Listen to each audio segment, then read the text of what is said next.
Afternoon, tubers. Guess what we get to do today? The tractor has a flat tire. I don't know why. It's been sitting here. I haven't even moved it. I started it the other day, but it has a flat tire. So that's $40 worth of inner tube, and we get the joy of trying to break the bead on this and put the new tube in. They were calcium loaded, so some of the calcium has leaked out and started things to rusting, which is not good. So therefore we will have to hose that all out good so that it doesn't eat up the rims. So anyway, I'm going to try to break the bead while it's on the tractor, and then probably take the wheel off, take it out to the barn to work on it. So I will keep you posted. And I'm draining what's left of the calcium out. It was actually still about maybe about half full. You don't never fill them all the way full. Usually fill them probably here. The idea is the weight sloshes around, helps keep you unstuck. But it's not looking very good. The rim is really rough in here, particularly in this spot right up here, and that's where the calcium was actually coming out of there. I put some air in there and it was actually spraying out of that hole.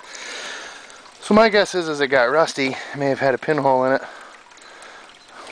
rusted out there, and then the sharp rust ended up poking a hole through the tube.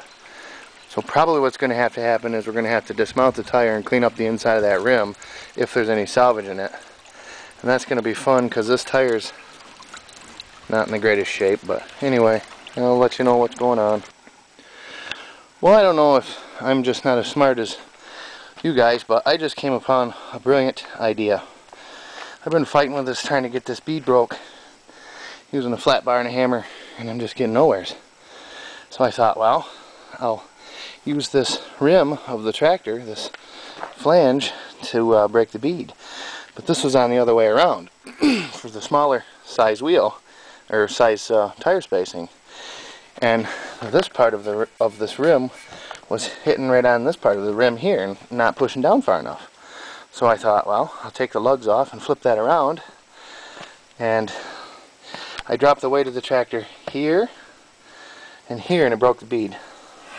Slicker than snot. I mean, you can't get much slicker than that.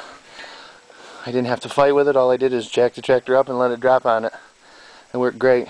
Now, you guys might have already thought of something like that, but for me that's like a breakthrough. I'd have been fighting with that thing still with a freaking flat bar and a hammer.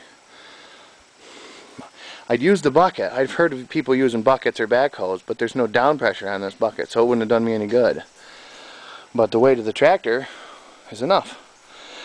And I'm going to go ahead and flip the tire over and try to break the bead on the other side using this method, and then the fun will begin with the spoons and trying to get the tire off of here. Hopefully it won't disintegrate, but we'll see.